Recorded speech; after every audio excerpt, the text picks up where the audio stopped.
Hello and welcome to Barnstable Today. I'm Len Gobeil. On our program this morning on Barnstable This Morning, we had a conversation with Nina Coleman. Nina is the park manager at Sandy Neck Beach. We asked our questions about Sandy Neck Beach, and we were specifically interested in the stickers. How are the stickers selling? Nina also told us about possible restrictions on numbers of automobiles allowed on Sandy Neck this summer. Here now is Nina Coleman. What a wonderful job you have done and the town has done over at Sandy Neck, and the possibility that there are so many more people heading out to Sandy Neck or wanting to head out to Sandy Neck that you perhaps may want to start limiting sticker sales. What's up with that? Well, I don't think that we're going to limit sticker sales. I think what we're taking a good look at and haven't made any decisions about is, on those really busy days, the number of vehicles out there. So to backtrack a little bit, Sandy Neck is a great beach. It's always been a destination for those of us who live in Barnstable. But what has happened over the last 5 or so years is that Nauset and the National Seashore, which are the big destinations for people farther down the Cape, those beaches are closed up tight, absolutely no access to the off-road beach for most of July and into August. And so what's happening is they're getting, particularly the campers from those beaches coming over to Sandy Neck, and the numbers have just increased, and every year there's an increase. It's just an upward trend. We've had a 40% increase in sticker sales and a 50% increase in beach use. So, it's finite. We only have so much real estate. We of course, are concerned about safety. That would be our biggest issue. And, of course, the protection of the natural resources. So because of this upward trend, we are really considering what we need to do on those very, very busy weekends in terms of limiting numbers. It's also a double-edged sword, I would imagine. You want to protect, obviously, your first job is to protect that environment, which is so beautiful, so fragile. But the other side of that coin, I'm using all kinds of metaphors this morning. Yeah, that's okay. The other side of that coin is the fact that people pay money to get out there, and the town can always use more money. Yes, it's true, but I got to tell you, Sandy Neck is doing very, very well in the revenue department.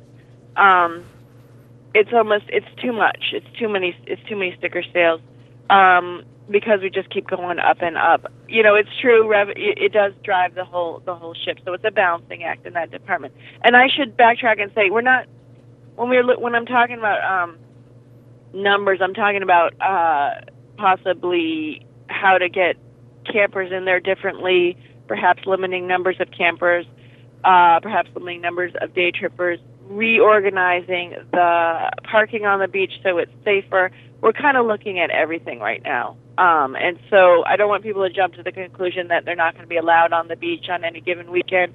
It's more that we need to reassess how we presently do business and come up with ways to try to get the maximum amount of people out there enjoying themselves in the safest way possible. On any given day in the middle of summer, in the middle of July or middle of August, how many people can you handle out at Sandy Neck? Well, it really depends, and this is the problem. That's why you can't just put a number on it, but it really depends on how much beach we have open, so it depends on where the birds are. It's going to depend on the tide. It's going to depend on the time of day that we have a high tide, and it's going to depend on the wind direction. So every day is different. The most vehicles we've had out there is always on the 4th of July, and as you know, we really pack them in to the point where we only are able to. Our goal is when we have that many vehicles out there is to make sure we can have emergency access. But besides that, they're pretty much right up next to each other. Yeah, and as we talked yesterday, you want to talk about improving safety out on Sandy Neck too. What plans do you have for that? Well, again, we're looking at the parking of the vehicles, particularly the campers. There's been a lot of suggestions thrown around about different designated areas for campers, wherever that may be. The concern is people, and particularly children, crossing the ORV trail. So how best to put the vehicles in there that the users are closest to the water is really what we're looking at right now. And all your rangers, of course, are all trained in first aid, so they'd be first responders, right, in a sense? Everybody on the staff is trained, and I have EMTs on staff as well. But it's still quite a long response time. You know, it's way out there for the fire department to get out there. So safety is number one always. It's the first thing that we talk about. It's the number one important job description for all the staff is safety of the public, and that's what I consider first and foremost. We've had a wonderful winter. I guess I can say that because I'm not a skier and I don't like snow. We've had a wonderful winter and a really wonderful spring. Have you had requests to get out on Sandy Neck for day trippers this spring? Oh, it has not stopped. We've been selling the 2011 stickers right up through January, February, which I've never done before. And then our new stickers arrived in the mail, big pile of new 2012 stickers, and you know, people were just really itching to get that sticker. We had a couple of preview days with the gatehouse open in March, and now we're going to open in earnest on April 1st. We'll be open 7 days a week for people who are really anxious about getting their permit.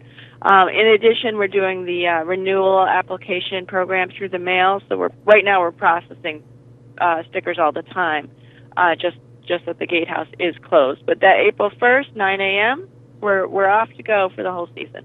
And my questions always relate somehow to food. When is Porky's going to open up?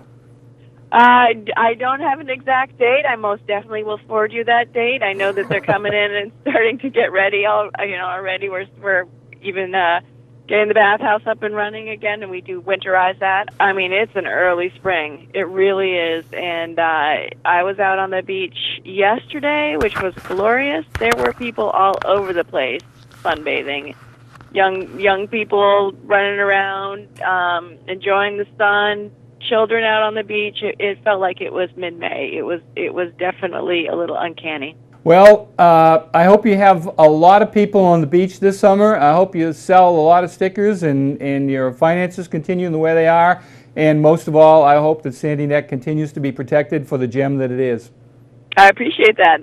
That's also my hope, and it's nice talking to you. You know, the Barnstable Police Department has a new feature, and it's a press release done by Detective Kevin Connolly. Here now is Detective Connolly from the Barnstable Police Facility. Hello, I'm Detective Kevin Connolly, and this is a Barnstable Police Department video press release. On Monday, March 19th, 28-year-old Kevin Reed of Hyannis was arrested on federal charges of enticing a child under 18 to engage in sexual activity. Following an investigation by members of the U.S. Postal Inspectors, the Massachusetts State Police, and the Barnstable Police Department, Mr. Reed was taken into custody in Hyannis without incident on Monday afternoon. Mr. Reed is a convicted Level 3 sex offender whom is listed as homeless in Hyannis. A Level 3 sex offender is an offender deemed by the Registry Board as the most likely to reoffend.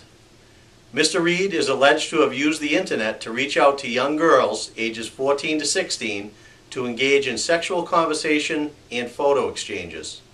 According to the affidavit, Mr. Reed planned on meeting some of the young girls he had met online to have sexual relationships with them. On Monday afternoon, Mr. Reed was awaiting the arrival of two young girls, ages 14 and 16, whom he believed to be arriving via the bus. Mr. Reed had allegedly spoken with them about skipping school to travel to Cape Cod to spend the day with him and to engage in sexual activities with him. Instead of meeting the children as expected, Mr. Reed was taken into custody by law enforcement agents. Mr. Reed is currently being held in federal custody and is charged with the use of mail or means of interstate or foreign commerce to persuade or entice an individual under 18 years of age to engage in sexual activity. If convicted, Mr. Reed faces not less than 10 years up to life in prison. Thank you for watching this video press release, and please have a safe week. For Barnstable Today, I'm Len Gobeil.